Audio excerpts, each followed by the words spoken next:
Bismillahirrahmanirrahim. Assalamualaikum warahmatullahi wabarakatuh.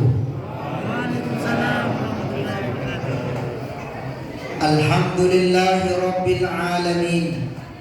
Nahmaduhu wa nasta'inuhu wa nastaghfiruh. Wa na'udzu billahi min syururi anfusina wa min sayyiati a'malina. May yahdihillahu fala mudilla lahu wa may yudlil fala hadiya lahu. Asyhadu an la ilaha illallah wa asyhadu anna Muhammadar Rasulullah. Allahumma fashalli wa sallim wa ala alihi wa ashabihi ajma'in. Amma ba'du.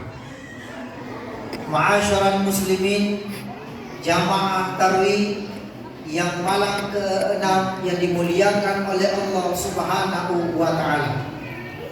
Di dalam Al-Qur'an, dalam Quran surah Al-Zalzalah, Allah Subhanahu wa taala berfirman, "Faman ya'mal mithqala dzarratin khairan yara wa may ya'mal mithqala dzarratin syarran yara." Barang siapa yang berbuat kebaikan, pasti Allah akan balas kebaikan itu. Wa may ya'mal mithqala dzarratin syarran yara. Barang siapa yang berbuat keburukan, demikian juga Allah pasti balas dengan serupa. Hal jazaa'ul ihsan illa ihsan. Apakah kita berbuat baik, pasti demikian juga yang baik yang datang kepada kita. Maka Syekh Jalaluddin As-Suyuti, salah seorang ulama besar, mengatakan, jangan pernah lengah dan letih untuk selalu berbuat baik. Sekecil apapun kebaikan itu, kan insya Allah, walaupun kebaikan seperti biji sarung, Allah pasti juga demikian akan membalasnya. Insya Allah. Amin ya rabbal alamin.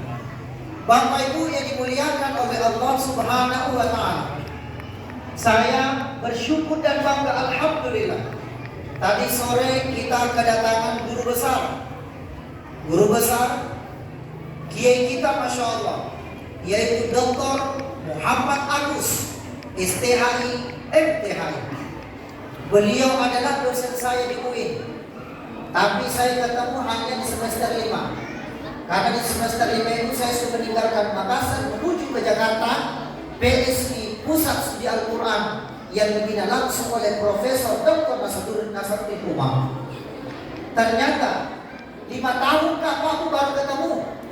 Makassar Baru itu dekat. Makassar Baru sangat dekat. Begitu lama baru ketemu. Ternyata Allah mempertemukan saya di Masjid Al-Azhar ini. Padahal kemarin waktu tahun ini pastinya, jika Allah kehendaki, mestinya saya berada di Manokwari. Tapi ternyata Allah menghalangi. Karena dengan bahasa Allah, wahai Muhammad Asdar, jangan berangkat ke Manokwari, karena bis engkau akan kupertemukan dengan gurumu, kupertemukan dengan dosenmu, yaitu Dr. Muhammad Agus, STHI, MTHI. Beliau adalah dosen tafsir. Dan subhanallah, itulah Bapak Ibu, kalau ada anaknya sekolah di Bangkoso, kalau ada sekolah di Bangkoso, di Bangkoso, maka itulah menantunya guru kita, Profesor Dr. Farid Wajidi. Itulah yang tadi sore. Sungguh beruntung yang datang sholat asar tadi, karena banyak dapat ilmu dan pencerahan, termasuk yang ceramah di malam di ceramah itu. Alhamdulillah. Bapak Ibu yang dimuliakan oleh Allah Subhanahu wa taala.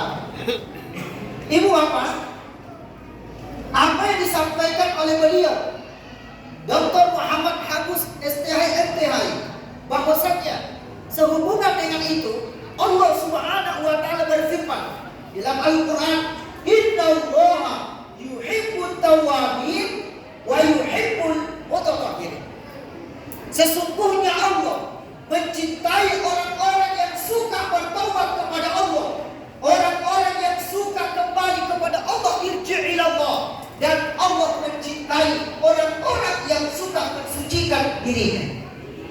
Guru kita tadi sore menyampaikan bahwa Ramadan adalah syahrul istighfar, bulannya istighfar. Maka ini malam setidaknya saya akan menggabung doktor, tapi insya Allah sudah pegang tangannya, berkah insya Allah juga akan menjadi doktor. Amin ya rabbal alamin. Coba Bapak Ibu, sekilas informasi. Saya tadi sempat juga subhanallah ya, subhanallah. Waktu beliau memberikan kultum ceramah di hadapan Bapak Ibu, saya sedikit agak-agak bagaimana ya, Masya Allah ya. Saya yang berdiri di mimbar itu hampir rata antara saya dengan mimbar. Nah, saya Pak hampir rata antara saya dengan mimbar, beda sedikit. Tapi ketika dokter, guru kita berceramah di hadapan Bapak Ibu, itu ternyata melewati dari batas rata-rata. Kemudian selanjutnya, ketika beliau habis ceramah, biasa Masya Allah Bapak Ibu, Ustaz Dr. Muhammad habis ceramah, beliau yang menyapu-nyapu jamaah, ada sapu-sapu di belakangnya. Iya Pak Haji, Mas kata-kata bersama Pak Haji. Ustaz yang menyapu jamaah, sapu di belakangnya. Tapi kalau saya jabat tangan sama Bapak yang sapu-sapu saya, mungkin bisa jadi Bapak bilang, kasih anak-anak ini. Beda tidak? Saya tahu lagi. Kalau Dr. Muhammad Ustaz ya sapu-sapu itu tadi, sapu-sapu alhamdulillah. Sama juga saya Pak. Ketika saya berdiri sama beliau alhamdulillah sapu-sapu belakang saya, dan kemudian yang segini kepala aku. Alhamdulillah, di mana lagi? Saya bilang habis ini di sebelah, Masya Allah. Iya, tetap istiqomah dalam mengikutimu. Salah satu pesan beliau kepada saya. Alhamdulillahirabbil alamin. Bapak Ibu yang dimuliakan oleh Allah Subhanahu wa taala, yang menjadi kebiasaan Rasulullah SAW ketika di sepanjang malam, apalagi di bulan suci Ramadan, Rasulullah SAW selain daripada sholatul wajib, sholatul khams wajib, salah satu sholat 5 waktu yang dilakukan oleh Rasulullah SAW komplit, maka tidak ada juga ibadah yang tidak dilupakan oleh Rasulullah SAW, melainkan sholat sunnah. Apa itu? Sholat sunnah taubat, sholat sunnah hajat, sholat sunnah istiqoroh. Padahal Rasulullah SAW sudah diberikan oleh Allah gelar maksum, artinya sudah lepas dari dosa. Bapak Ibu, sampai-sampai itu mohon maaf, ketika Nabi SAW habis melaksanakan sholat Isya, ya toh, Nabi Muhammad kembali ke rumahnya. Kata rumahnya itu Nabi, mohon maaf, rumahnya Rasulullah dengan masjid itu bersampingan. Nah, contoh Pak, contoh. Rumahnya Rasulullah, maka ini masjid.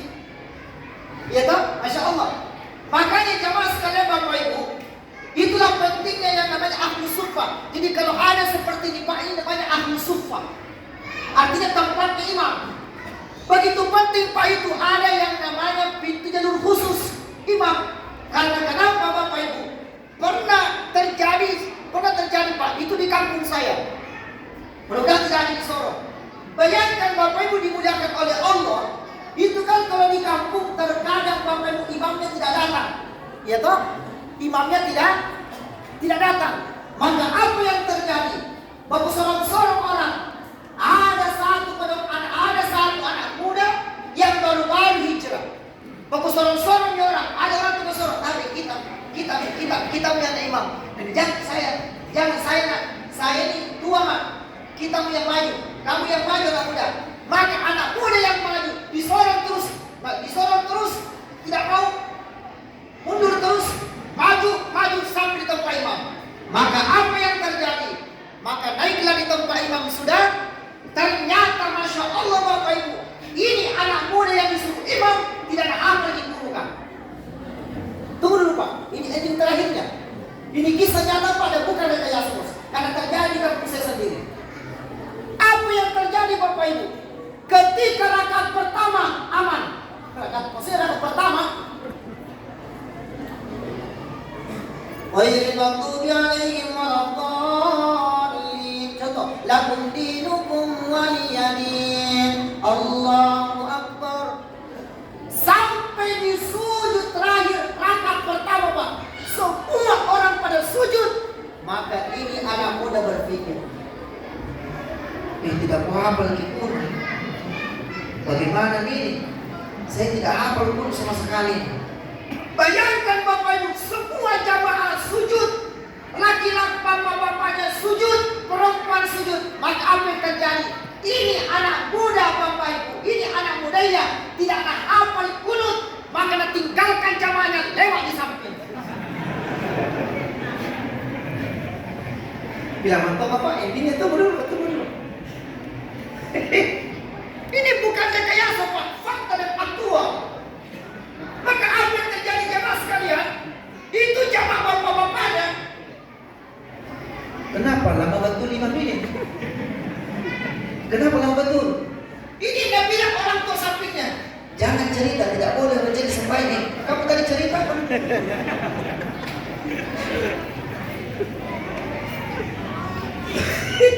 Maka apa yang terjadi Bapak Ibu? Coba angkat sedikit kepalamu, angkatkan kepalamu cuma sedikit. Kenapa itu? Kenapa ibunya nama betul bangun dari segini? Coba angkat sedikit. Coba lihat dulu perhatikan. Nah angkat sedikit demi sedikit. Wih, di mana imam ini? Ternyata imamnya lari. Dan tinggalkan jemaahnya. Kenapa lari? Karena dia tidak hafal kunut dan ternyata dia salah paham mengenai tentang kunut. Menganggap bahwa kalau tidak kunut tidak sah sembahyang, tidak begitu Pak. Dan tinggalkan jamaahnya. Satu masjid heboh, satu masjid marah-marah. Siapa marah-marahi? Anak mudanya, anak muda tanya imam. Tapi anak muda bilang, jangan salahkan saya karena imamnya tidak datang. Saya suruh saya. Maka Insya Allah, ini pentingnya ada namanya ini Pak pintu akses khusus imam. Akses khusus imam Pak. Ini bukan hanya saya pernah juga terjadi Bapak Ibu. Itu hari saya imam di masjid karena kita paham Pak, paham tentang imam. Maka mau tidak mau Pak, mohon maaf, jujur saja Pak, jujur saja pemirsa. Buat apa disembunyikan? Jujur saja. Saya suruh syuting ya. Jujur saja Pak. Jamaah sekalian, saya sebentar sudah takbir, Allahu Akbar. Bapak Ibu, tiba-tiba Pak, tiba-tiba keluar. Keluar. Coba. Coba ya. Ada dua Pak, ada dua. Tahu? Dua. Saya membiarkan atau saya tinggalkan. Maka mohon maaf, secara fikih mengatakan bahwa tinggalkan, maka yang di belakang dia akan menggantikan.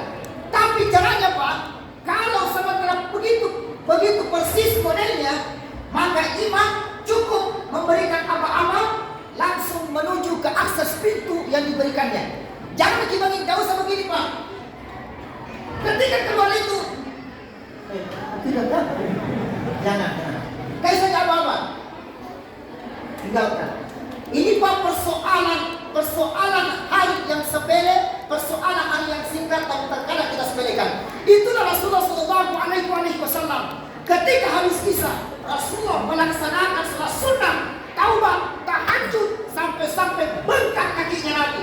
Apa kata istrinya Rasulullah yang bernama Aisyah? Bapak, istri yang paling mudanya Nabi siapa? Berapa istrinya Nabi? Berapa istrinya Nabi Pak? Berapa? 11. Siapa yang kita ikuti? Siapa yang kita ikuti? Rasul. Nabi. Berapa istrinya Nabi? Berani nggak punya istri 11? Boleh gini. Sebentar. Tidak pulang ke Makassar Ustaz. Tidak pulang. Bapak Ibu yang dibilangkan oleh Allah, bengkak kaki Nabi sampai apa Nabi Aisyah, ya Rasulullah, wahai kekasih Allah, kenapa engkau sampai sholat ibadah kepada Allah? Bukankah engkau maksud? Bukankah dosamu diampuni oleh Allah? Sampai bengkak kakinya Nabi. Apa jawaban Rasulullah SAW? Wahai istriku, wahai Aisyah, Bukankah aku termasuk golongan hamba yang bersyukur kepada Allah? Coba Bapak Ibu, Nabi sudah diampuni dosanya oleh Allah, sudah terbebas dari dosa, tetapi tetap beribadah kepada Allah, apalagi sudah sunat taubat kepada Allah Subhanahu wa Ta'ala. Insya Allah kelanjutannya nanti dikatakan lagi di subuh hari. Insya Allah mabarakah. Wallahu a'lam bishawab. Wallahu muwaffiq. Assalamualaikum warahmatullahi wabarakatuh.